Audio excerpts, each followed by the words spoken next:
How to create a post on YouTube. If you find this video helpful, drop a like and subscribe. Anyways, getting into it, it's really simple to go ahead and do this. And you can even do it on a phone as well if you want to. I'll just be doing it on PC because generally most people do it on PCs anyway.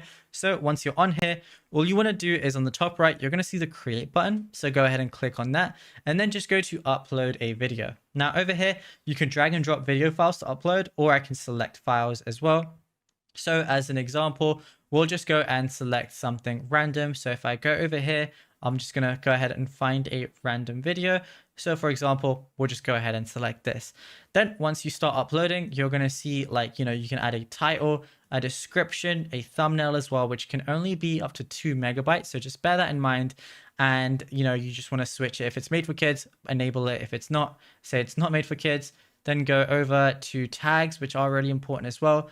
You can change the language, the license. If you want to change the category, let's say if you posted a game, you want to switch it to gaming, but usually it does automatically do it. Just double check that.